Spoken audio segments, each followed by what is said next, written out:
Hello, I'm Joe and welcome to Access A-List. Now, Sir Tom Jones found himself asking why, oh why this week, as he was unceremoniously sacked from UK singing contest The Voice. The singer criticised executives on the programme, claiming that he was sacked on Thursday with no consultation or conversation of any kind. In a post on his Facebook page, he said, "Having been through plenty of transformations throughout the years, I support and admire creative change, but being informed as a matter of duty and respect is an important part of creative relationships. This substandard behaviour from the executives is very disappointing."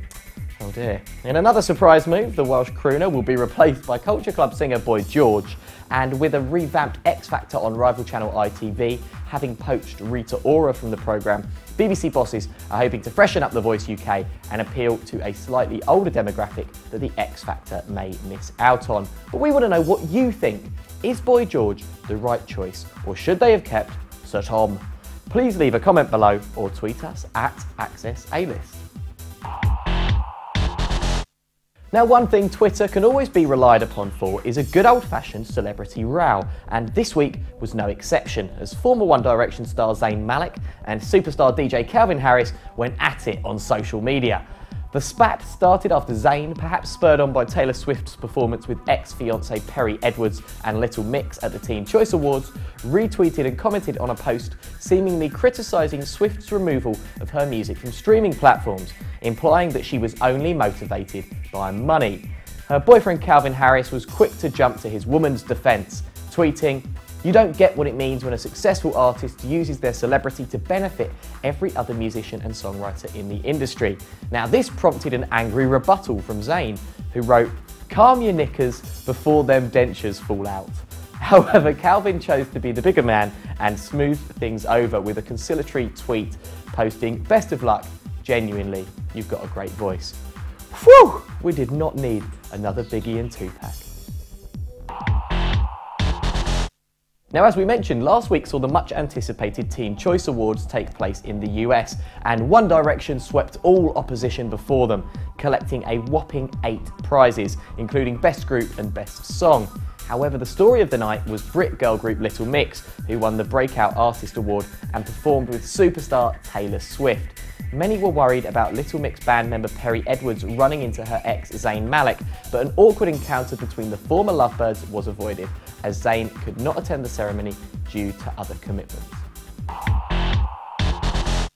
Fresh from her holidays, Lebanese superstar Alyssa has been in Sweden, where she gave a free concert in the city of Gothenburg.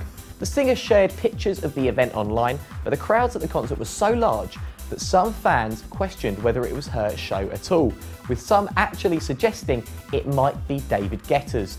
To be fair, she wouldn't be the first star to post pics of an event that wasn't actually theirs, after Rami Ayak's performance at Jordan's Jerash Music Festival, where the photo he posted was actually from a concert by Jordanian artist Omar Al-Abdelat. However, knowing how popular Alyssa is, we're pretty sure these pictures are legit. Rapper 50 Cent appears to have put his recent legal troubles behind him, as he's released a music video for a new single called 9 Shots. In the video, Fiddy relives the near-fatal incident from 2000, in which he was shot 9 times.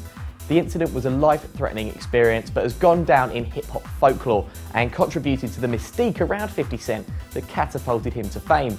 The video also stars his G-Unit group mates, who were also his friends at the time of the shooting, Tony Yayo and Lloyd Banks. 9 Shots is the second single from 50's long-awaited comeback album Street King Immortal, expected out this autumn. And after filing for bankruptcy last month, a story we brought you right here on Access A-List, he could probably use a hit record or two. Now, after the recent controversy surrounding Blurred Lines, in which Robin Thicke and Pharrell were forced into a multi-million-dollar payout to Marvin Gaye's family, 2 more music superstars are set to find themselves in court over copyright infringement. Jay-Z and Timbaland are expected to testify in a lawsuit brought by the descendants of an Egyptian composer over a sample used in the 1999 hit Big Pimpin'. Osama Fahmy, the nephew of the late Baligh Hamdi, is suing the pair over the flute sample in the track, which came from the 1960 song Kasara Kasara, written by Hamdi for the film Fatah Alami. The suit was filed in 2007, and Fuck Me's lawyer, Keith Wesley, told the New York Post, "I haven't seen a case last this long.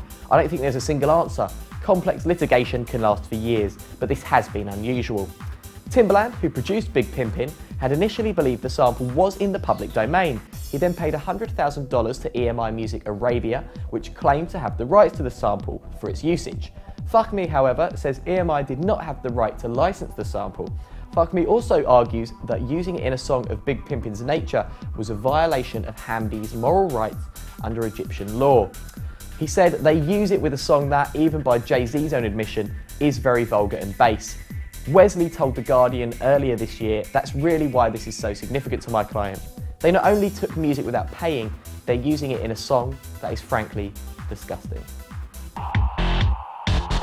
As always, we finish with films, and here's this week's big releases. First up, Vacation is a reboot of the much-loved 70s movie series which starred Chevy Chase. This time, Rusty Griswold is Ed Helms and takes his own family on a road trip to Wally World in order to spice things up with his wife and reconnect with his sons. Now, it's silly and crude, but generally kind of funny. Just don't expect anything too intellectually taxing. The Bad Education movie is a big screen outing for Mr. Wickers and his class following their GCSEs.